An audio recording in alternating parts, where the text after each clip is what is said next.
សួស្តីអ្នកទាំងអស់គ្នាស្វាគមន៍មកកាន់វីដេអូថ្មីរបស់ពួកខ្ញុំម្ដងទៀតហើយថ្ងៃនេះផងដែរពួកយើងក៏មានដំណើរកម្សាន្តមួយឆ្ពោះទៅកាន់ខេត្តកំពតហើយក៏អរគុណដល់បងប្អូនដែលតែងតែតាមដានវីដេអូរបស់ពួកខ្ញុំទាំងពីរនាក់ហើយក៏សង្ឃឹមថាបងប្អូនទាំងអស់គ្នានៅតែតាមដានហើយនឹងបន្តការចែករំលែក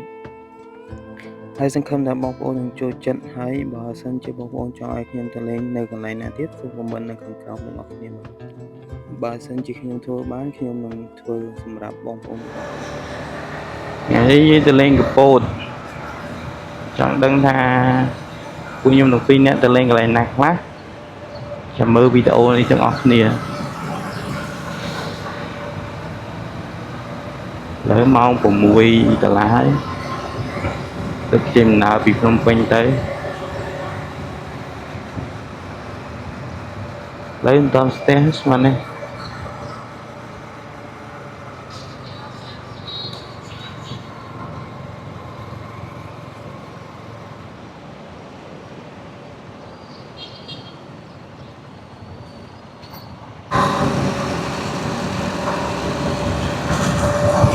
នេះយើងទៅលេងកំពតយើងជិះតាមផ្លូវជាតិលេខ3ដំណើរទៅខេត្តកំពតហើយ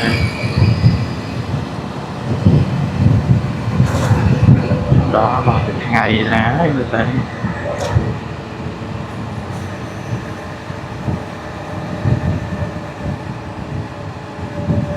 ហើយទៅកំពតពេលនេះគោលដៅទី1យើងគឺទៅញ៉ាំបាយឆាក្តាមដល់មកយើងទៅមុខទៀតទៅកាហ្វេចលងនំកាហ្វេម្នាក់ហៅថតរូបលេងនៅទីនោះហើយមកយើងឡើងទៅភ្នំបូកគោ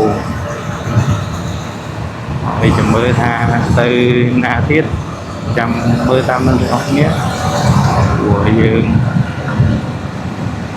អត់ច្បាស់ថាទៅបានគ្រប់កន្លែងអត់ទេ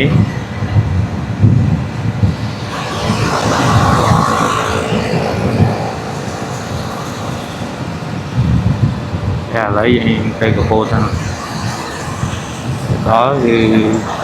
សម្រុកទៅហាងបាយឆាក្តាមនឹងទៅរិចហ្មង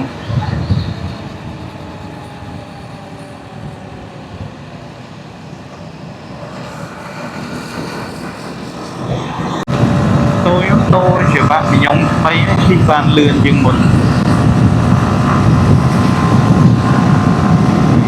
ខ្ញុំចាស់វាចិត្តអត់ខ្ញុំដល់ពេលជិះអត់ទៅបានលឿនគូបានតិចតិចហើយដូរជាបាក់ខ្ញុំថ្មីមួយឈុតដូរមួយឈុត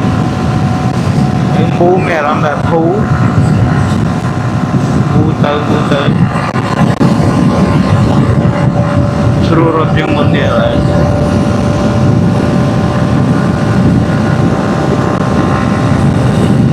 តែបានសាកទឿនមើលថាវាអាចរត់ដងបានវាដូចរត់ថ្មីហ្នឹងឥឡូវនេះយើងអាចសាកបានទេតែថាមានម៉ូតូឡើងណាលោកពីដែរ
mà đo cái phố rồi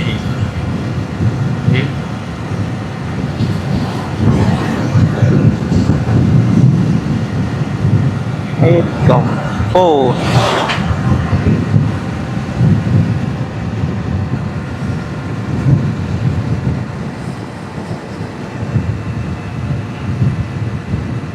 phố mai chợn đó lấy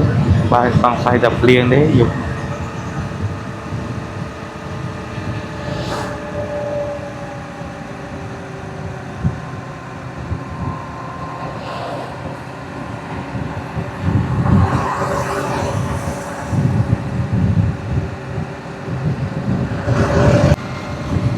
lại phụ dương mà đo cái phố đấy thấy cô đã đi mua được bỏ phụ dương từ từ nhà bài xa cái nám từ phân phường từ lại hàng bài xa cái nám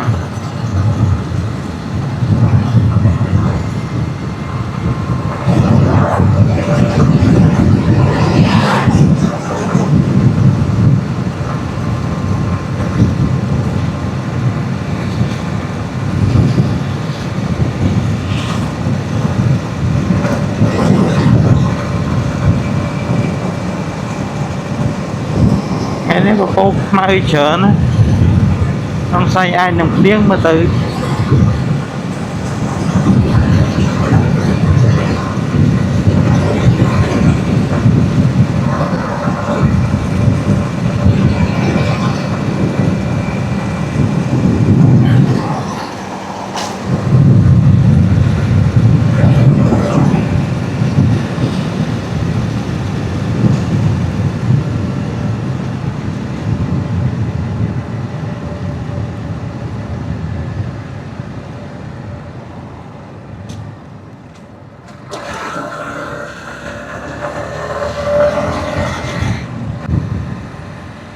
từ tròn từ lại xe số 1 hay đang lường là cái tập đặt mấy đấy nhưng tầm ăn mơ đấy hay chỉ là nghĩ chạm màu nó bánh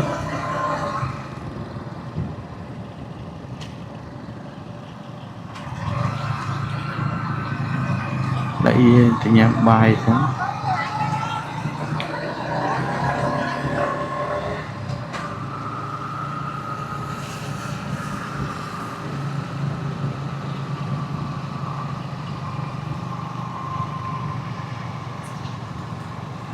thế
Sao nhưng mà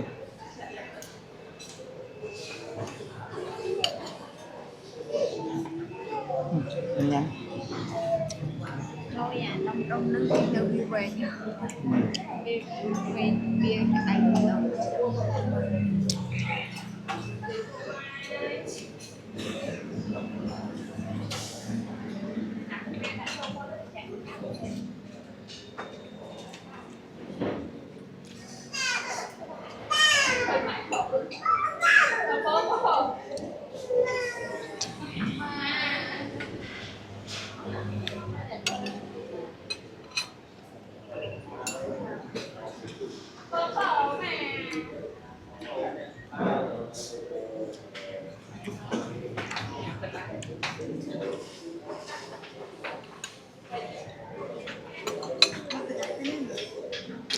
đại rất là thốn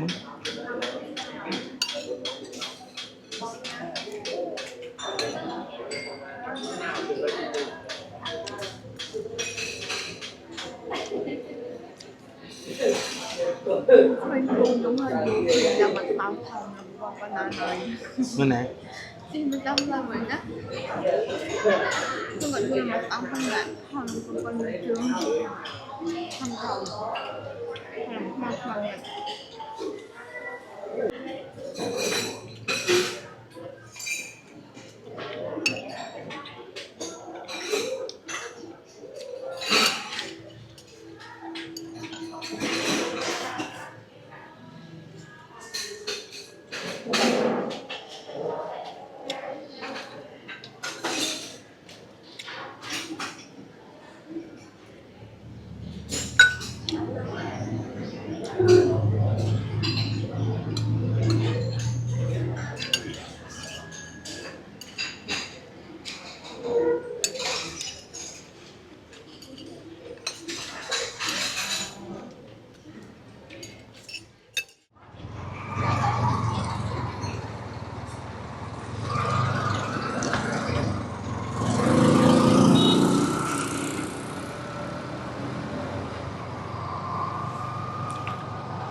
đấy nhắm bài hơi mình lấy được một to là từ một tiệt hai mình nhắm bài hai lấy dương từ đâu cà phê mà đó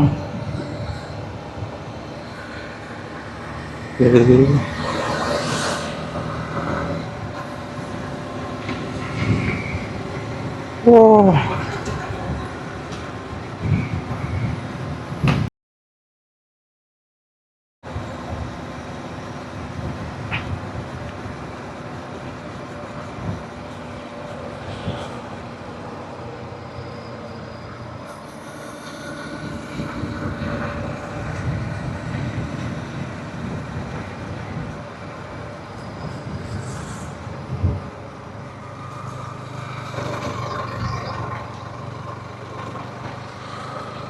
Conner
hử?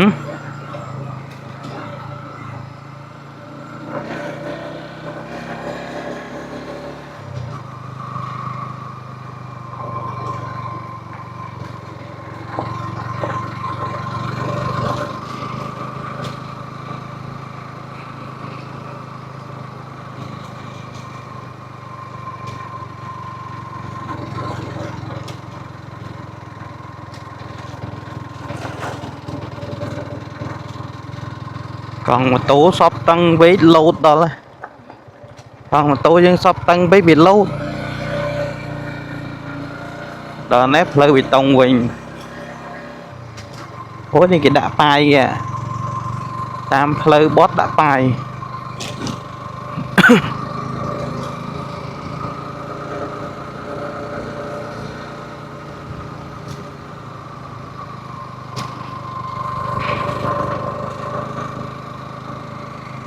bài kìa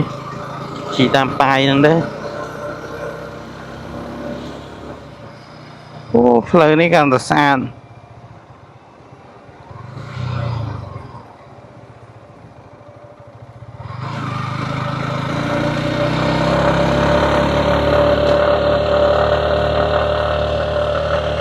côឡើងភ្នំឡើងលើភ្នំញ៉ាំសាច់គោឡើងភ្នំ wow look at that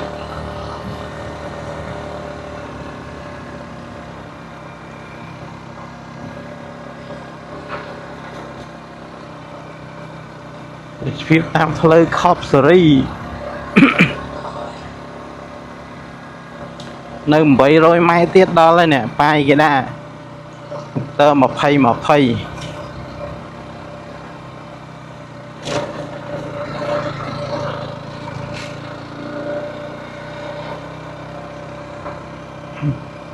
កាន់ទៅមុខ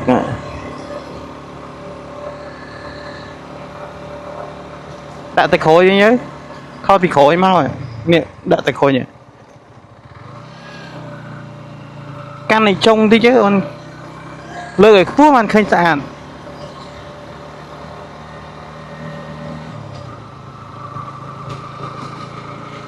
ជួយផ្ទះភ្នំលំហែ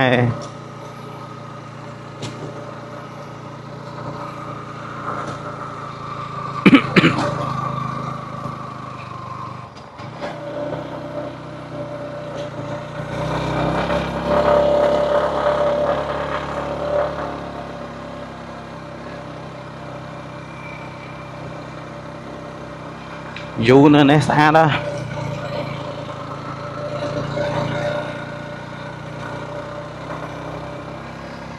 គេឡើងលើ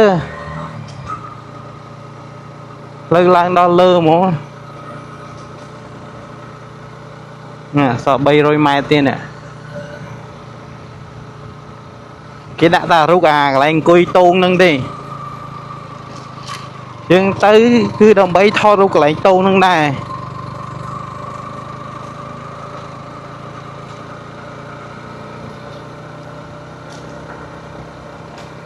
ផ្លូវរៀងចោលតិចប៉ុន្តែអត់អីទេម៉ូតូឡានអីទៀបៗឯងក៏អាចឡើងមកបានដែរព្រោះថាវាអត់មានកឡុកអីជ្រៅអីទេមានដីស៊ូឯខ្លះគ្រុះហ៎ប៉ុន្តែស្អាតផ្លូវប៉ុណ្ណេះអាចធ្វើដំណើរបានដោយវ៉ាវយូ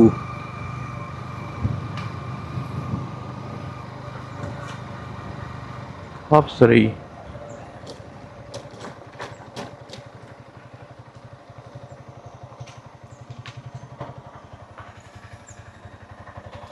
ប៉ុន្មានបើនេះយើងអាចទៅទីជាវិញដែរបាទអស់18000ចឹង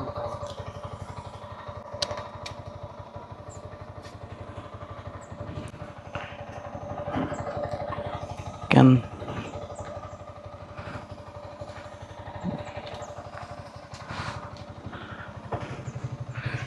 ទៅឲ្យបិចមូហ្គាទៅហ៎យើងទៅជុំណាទេ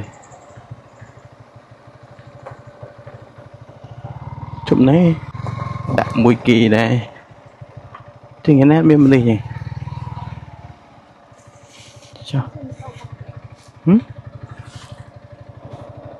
Né mà lúc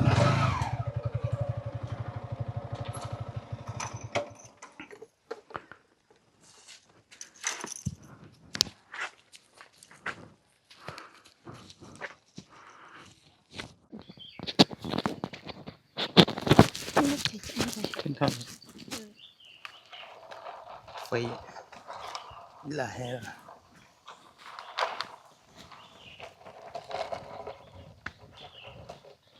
tôi tại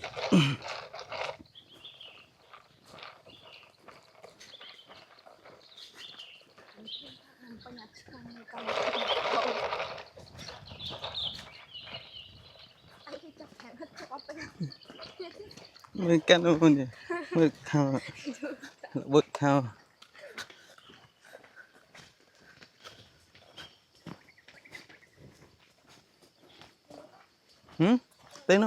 tới thao nó xin thao cái này à tùng thao cái này xã này băng tân thao rồi nữa lại yên pua tới cắn cái này tùng vô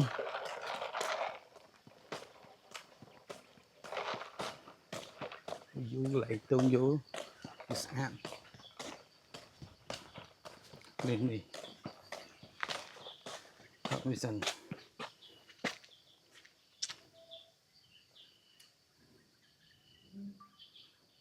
đây cái này tông vô nè tông vô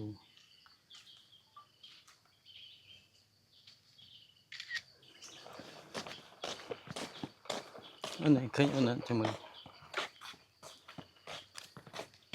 yeah. Dù có những cái khinh ổn phút đây à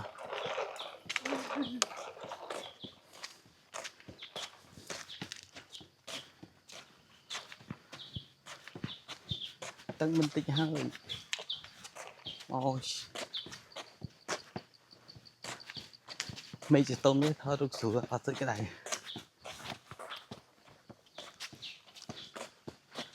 mình kia nạn từ em ơi mình lại ăn xanh miếng ăn thật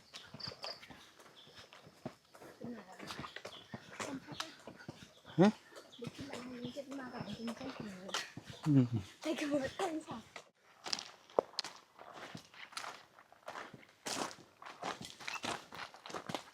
à đi nhẹ say đại bình tĩnh tại em không xử lý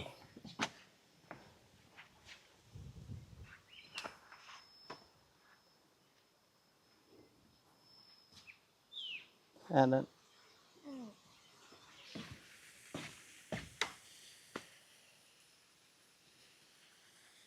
à đó từ kia rồi nè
nothing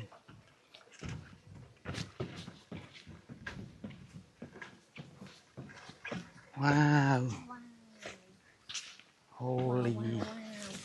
Shoot. Chút gì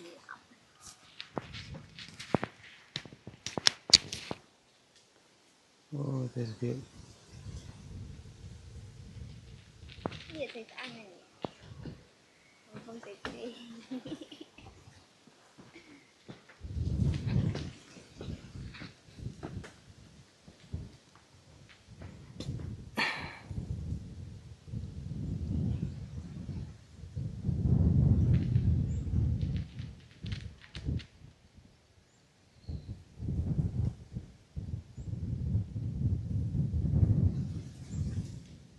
Oh, that's good rồi này, vừa sáng men.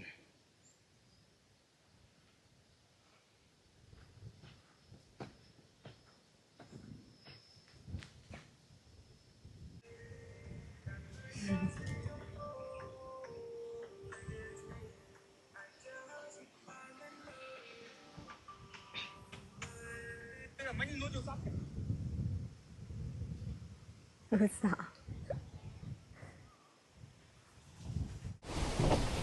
Từ Vĩnh ơi, lên từ Vĩnh ơi, từ Vĩnh ơi. Chị cho tờ rổ bài tháng ngày nha. Ở tam này ăn. Nè. Mình đào mất tam này, đã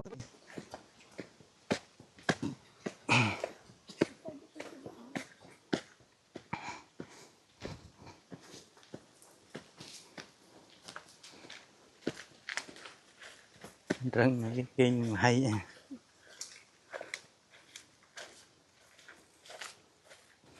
Ôi, cho thật khốn đi nào.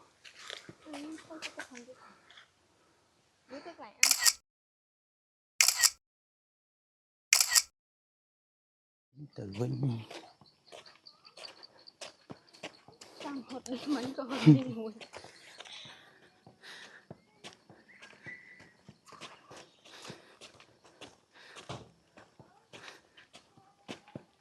Tăng này. Dạ.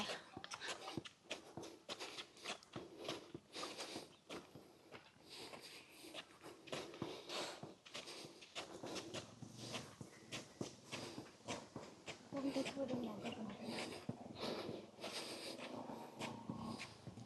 Cho mà khởi đi cái đỏ này. Đi cho mà khởi đi cái đỏ. Bạn ơi. Chị lát hay là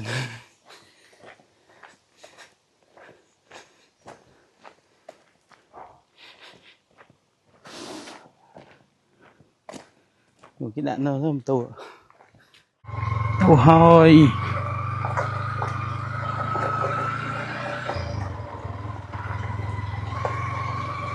Hai cái đạn này rồi.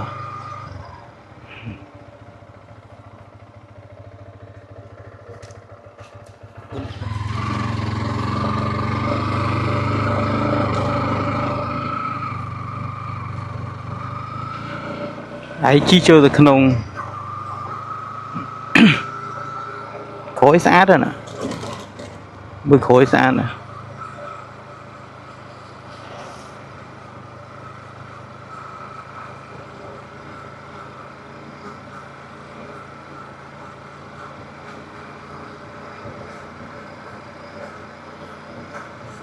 Wow, mới test phim.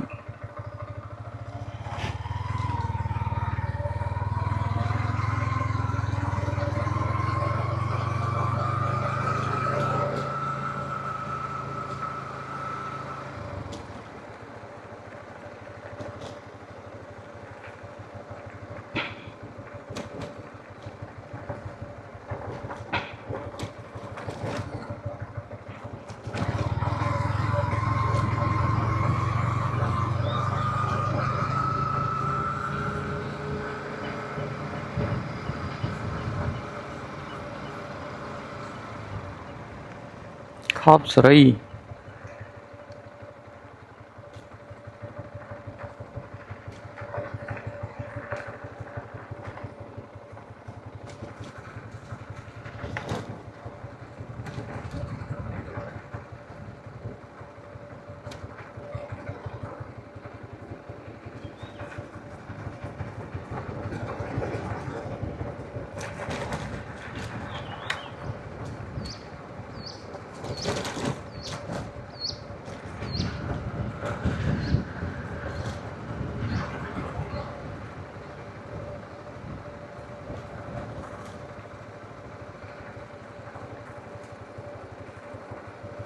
ui thọ rụng này muối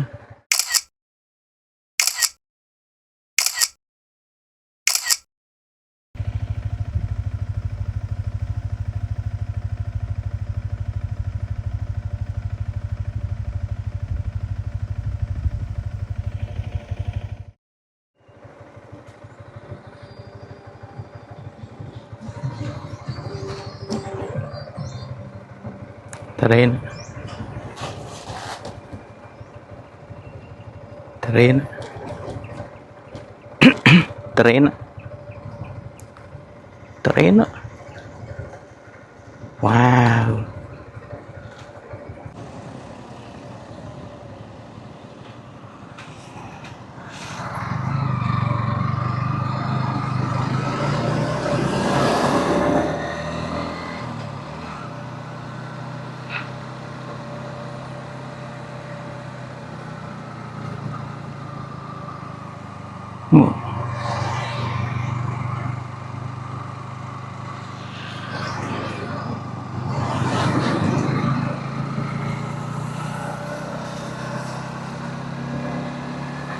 xe xả một nút xe xả một để lấy những từ rô bài thì anh em thân chỉ tam cô có mấy bác để tha sport lại đi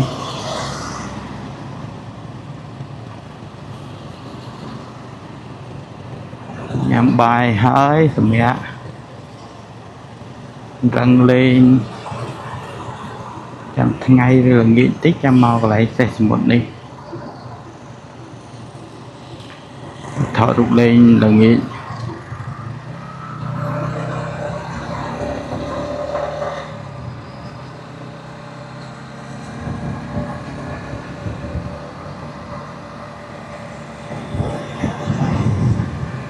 đây ở chợ sách thêm ra mình tiền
ổn còn cho nhâm terrain này luôn terrain à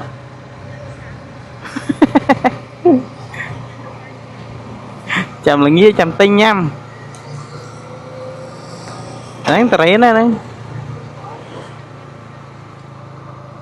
terrain thùng pana này sách chớ nữa nè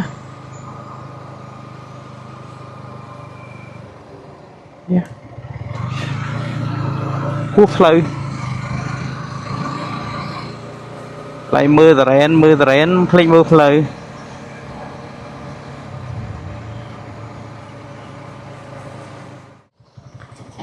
rồi tiệt tiệt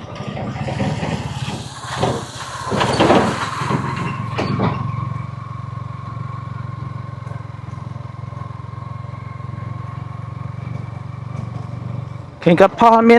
miên thọ tu cái chong coi lên hết này hay lẹ khơi thọ miên tu cái chong coi lên hết này nét phliêng khăng này tự ráng này lấy rau phliêng gì đấy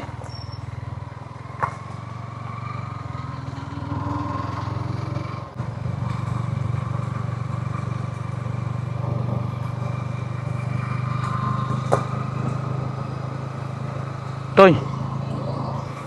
này cái chào vali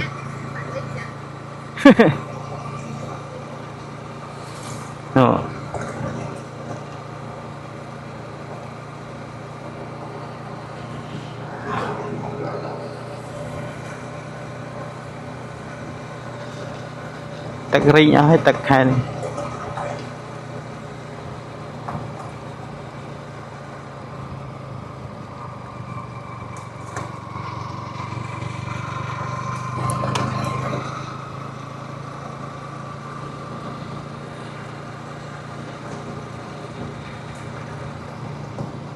Pháp Sri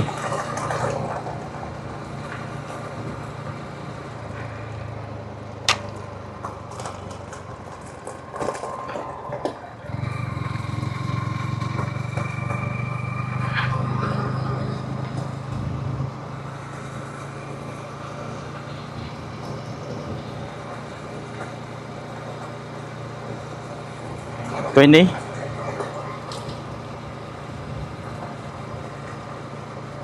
bên đây miệng anh nhầm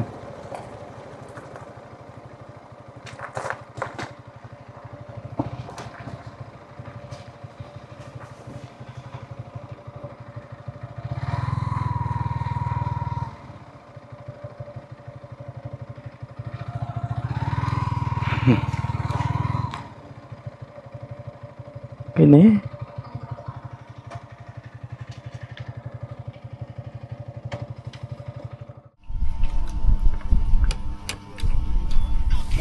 không tập bay sang vì một cái mình thằng mới tiền không mình tôi còn đâm slide lại vô mà nó có thằng này mình sang một chuyện chặt chăm thế xin xem thì cái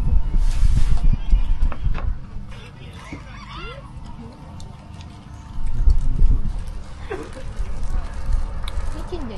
nhỉ phải làm gì cũng mình cái này thế lấy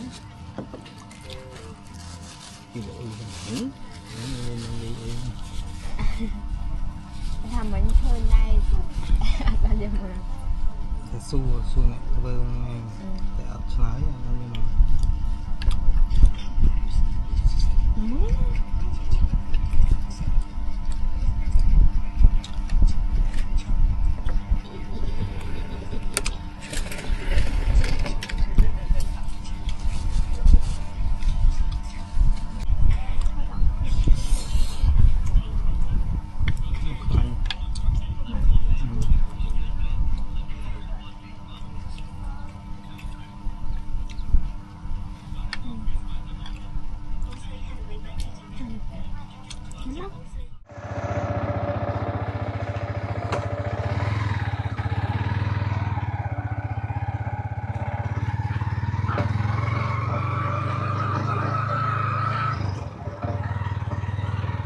ตัวย้ายคือยืนtừ một tiền từ cái anh Việt Smart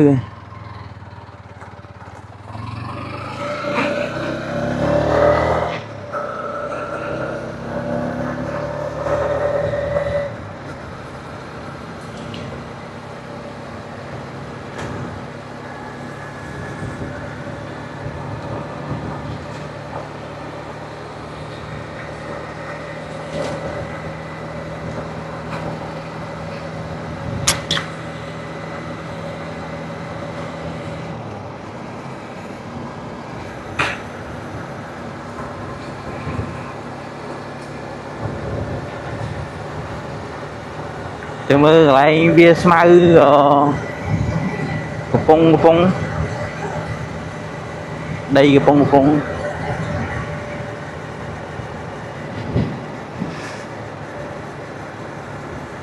đây nắng ấy và tay nắng ring tắc á đặt hai ring tắc ở đây là một định miền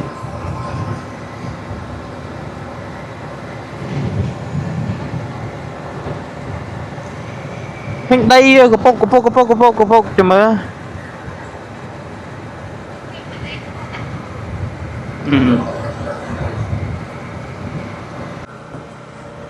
biết môi na quanh lên nhưng mình chỉ con của mình đã thân na biết na anh từ đó về phía để chưa lên đâu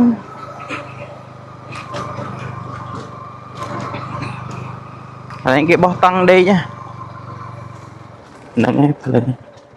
ấy ấy ghê chưa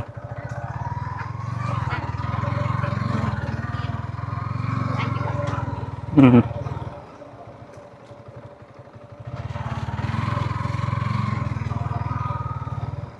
xa này.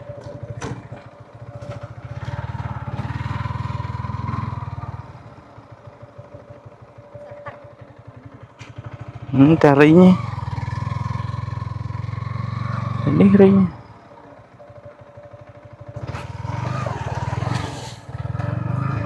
Trời, trời ơi. Bạn rẽ. Không thể chịu.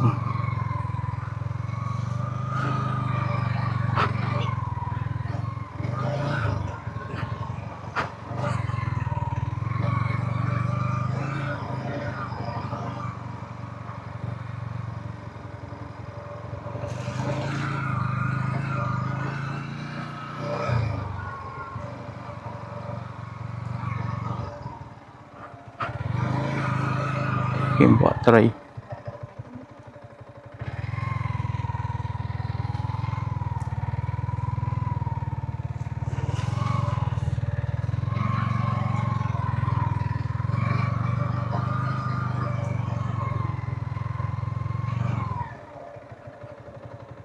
Trời ơi.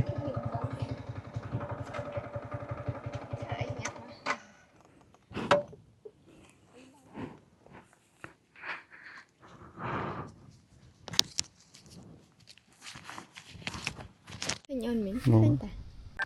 Qua tiếng Ở đây ăn khu về cái bàn này. Căng.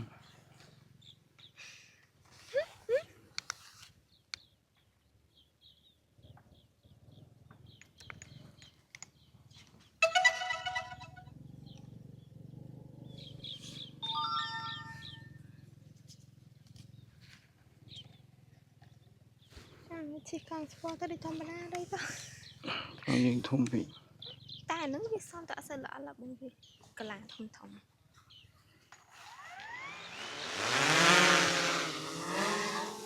Ui, đừng xem cái lối thả cái này.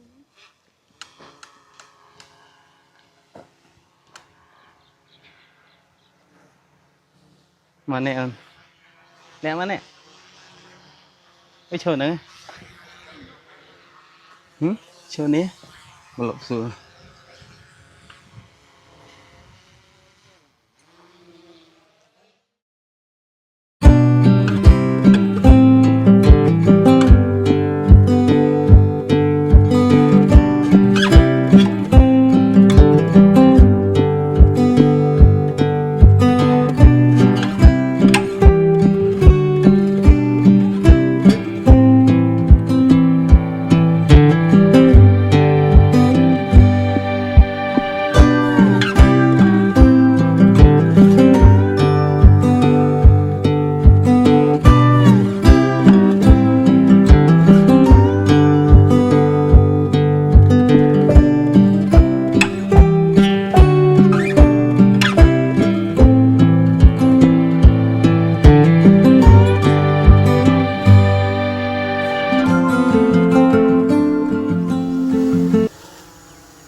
Bay bên đây muôi. Đá mà.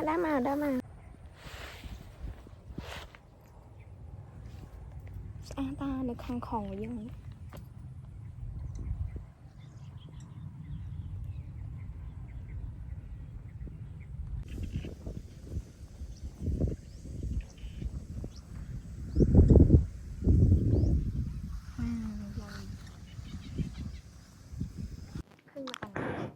Let's go.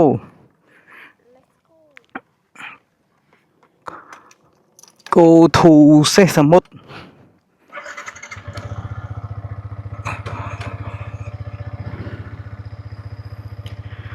Ô,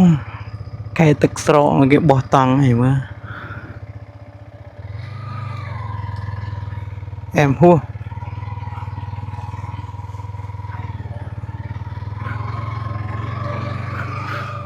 tôi khayទៀត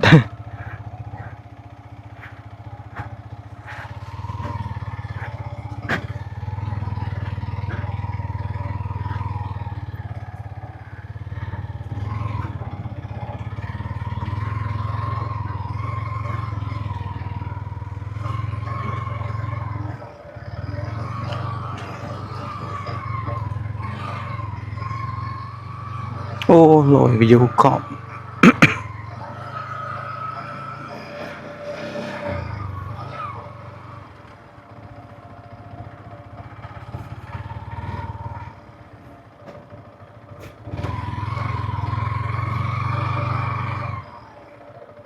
จะล้อมจีจามนี่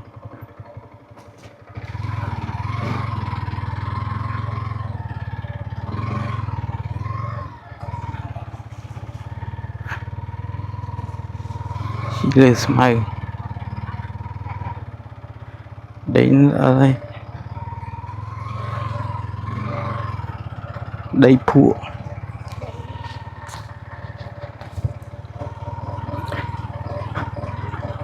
thì lại trên khao à? Lại khao em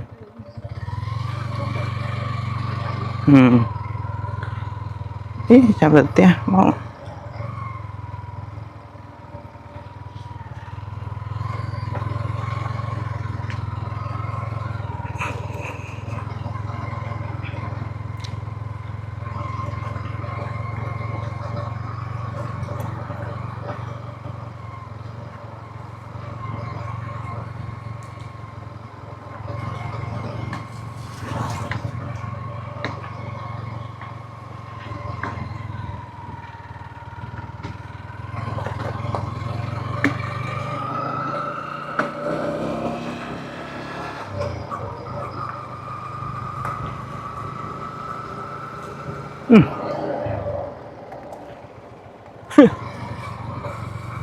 bên trên khá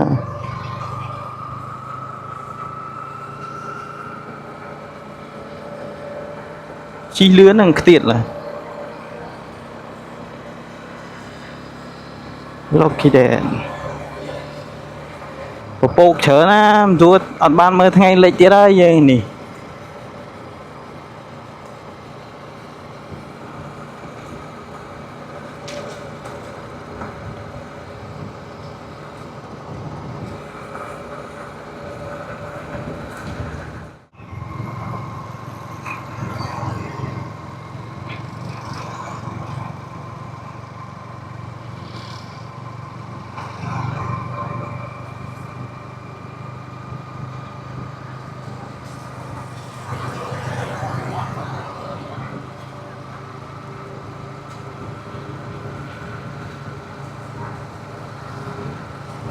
thôi tiết tắc lan đấy hiền tiết tắc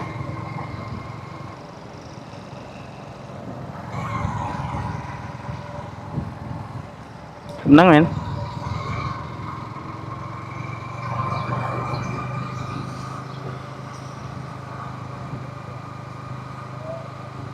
cái gọi phơi kìa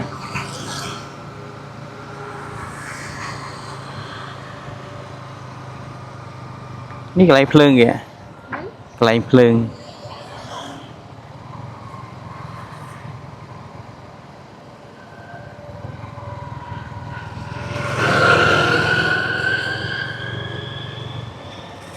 แต่นั่นนังเมื่อใส่สมุดเคยยังเมื่อใส่สมุดเคยยังฮะแต่น้อยที่จัดน้อยหลบ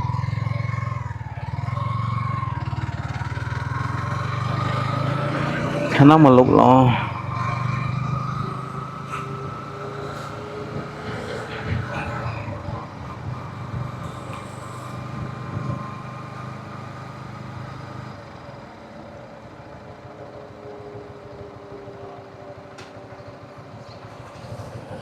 những cái nói chốt này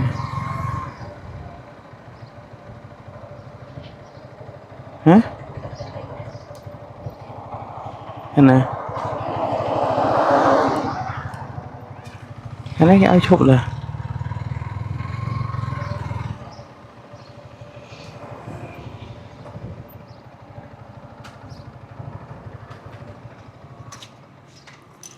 thì đừng bay hả bây giờ từng bay pi cay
Tôi hơi compot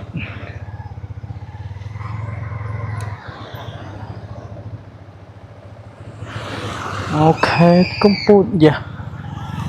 prai ôn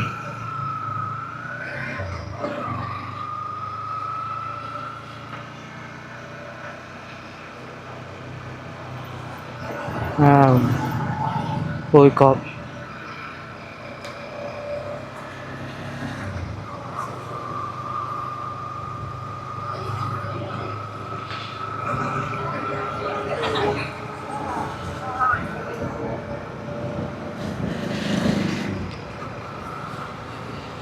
Tôi ơi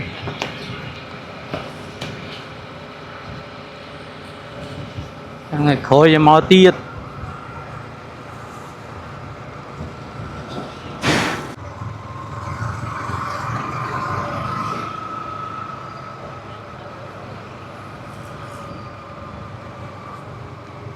dương từ teo với nhé mẹ này đó mong màn mong buồn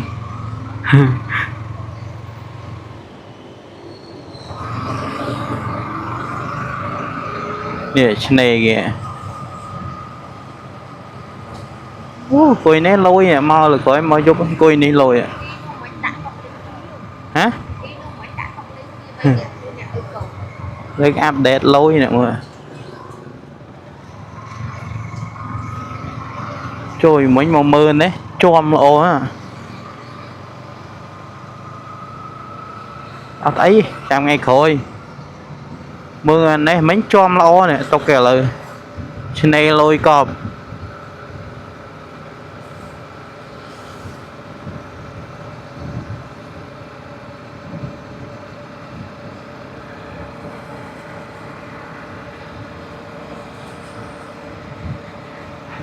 rồi nhá khai compost đúng chất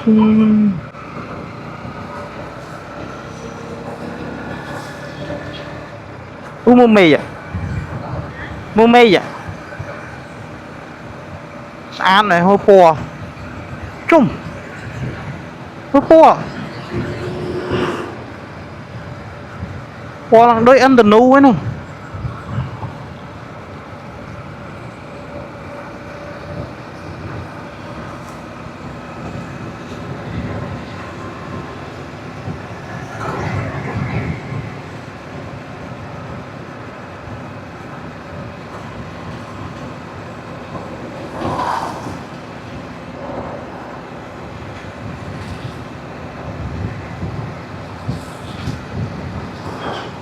tét lương mà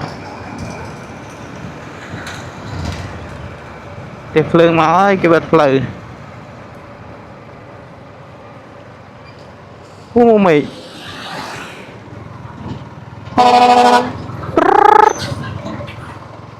mình linh chạm tích cầm toan bông play ta ôn can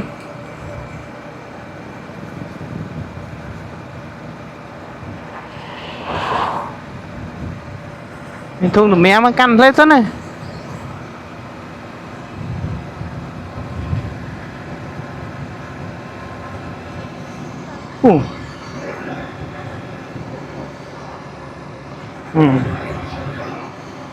mày xa này thoát mây mà khó quá đợi thương được mẹ nói mấy tè kia ăn thân luôn chăm tới pì thi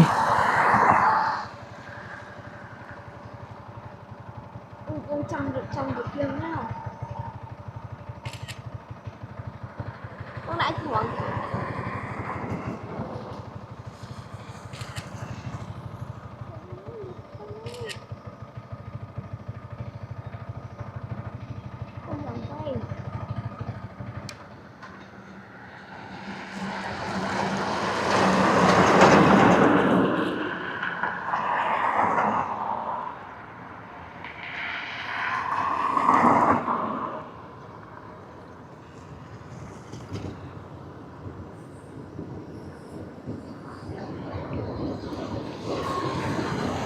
mấy nghe nó cua tay mấy xã đó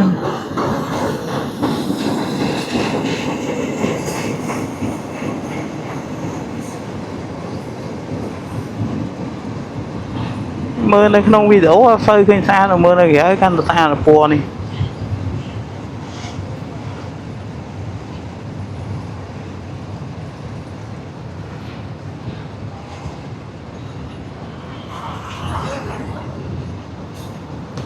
chớn này chọc đây á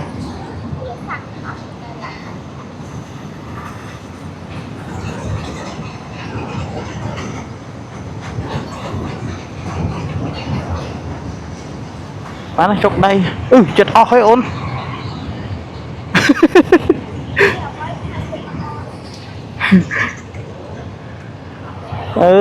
sao thần thị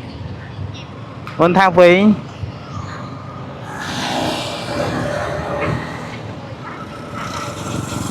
sọp răm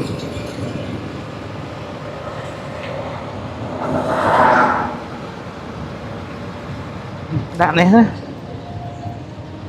trao ấy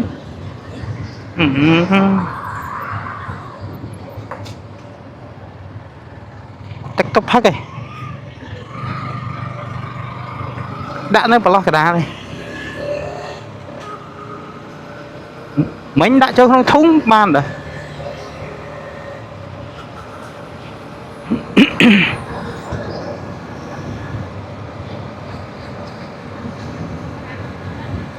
thôi để chi lươn ta cái bật đáy này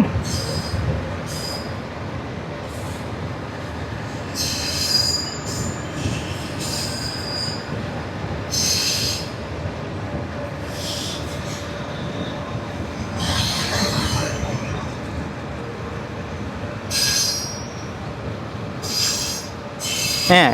cái bật đáy à sai phèm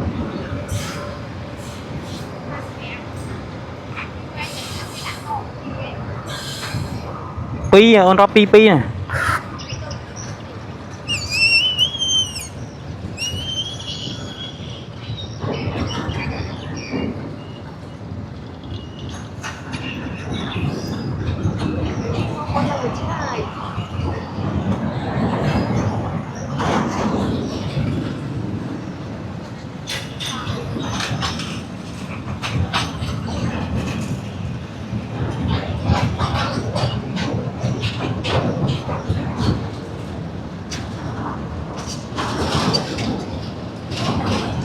ủa mình nhắc bơ à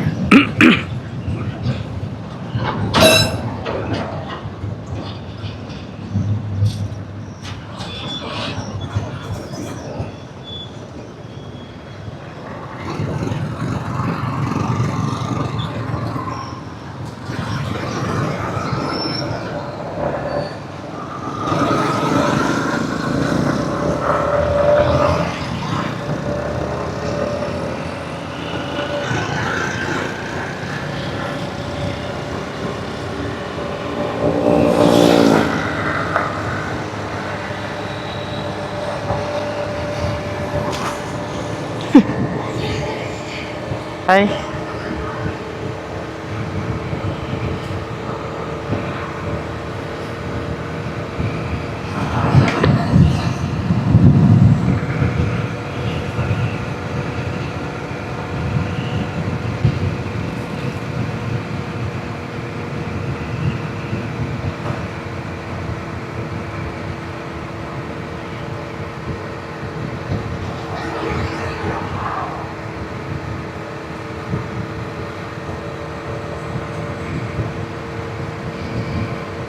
bye bye khai compost vừa nằm na từ Phnom Penh Vịnh Hai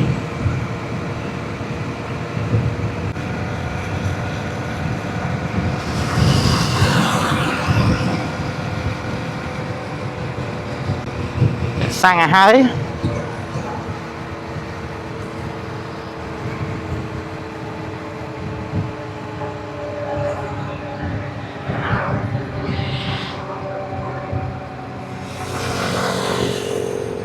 cho đã tách châu không thông là hai các bạn rồi cho đã tách châu không thung hai các bạn này mình chặt này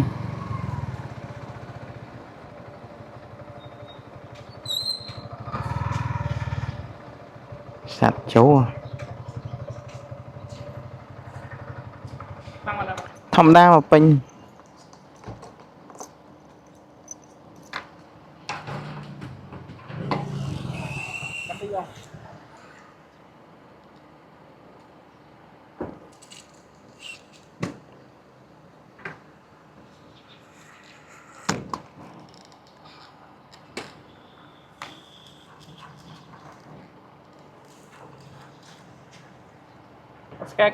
scan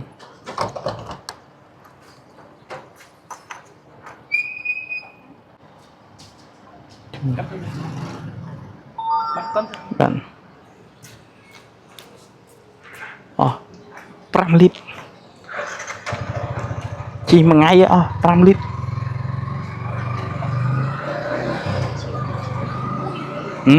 buồn địa chiêng khóm lít đi khóm sang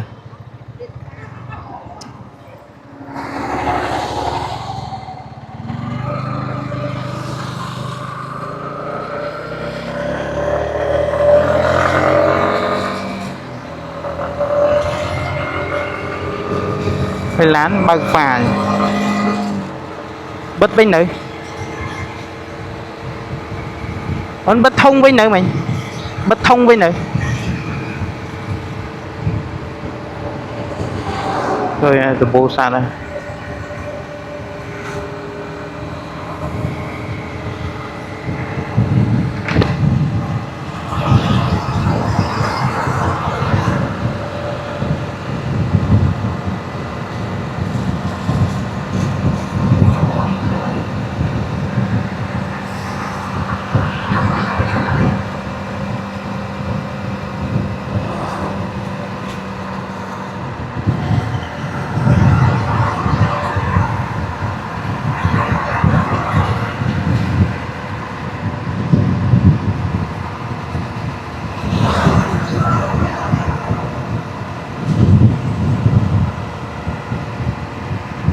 muốn nơi té dương chạm một phánh ở pe dương chi phi phánh mò bốt đã lên nhờ lên từ cà phê Bella House hơi từ tầm nút tẹt cả lá hơi dương màu cái lại xe một bình chỉ phần nắng xăng 5 lít chia để cho mới dân thua nào vì cái phone đi tự đòn quanh chết 2 chia 2 lít tự 3 lít tiền xăng tinh là đấy đắp là 10 lít 10 lít hiện đang lên 19 ngày cái gì này xăng ở đó 10 lít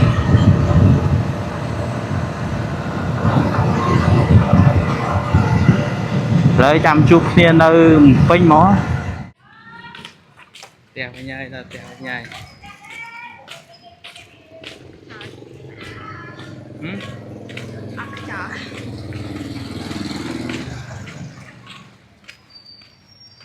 dương tao tèo nhai mình vô mà tu được nha tới đào kẹt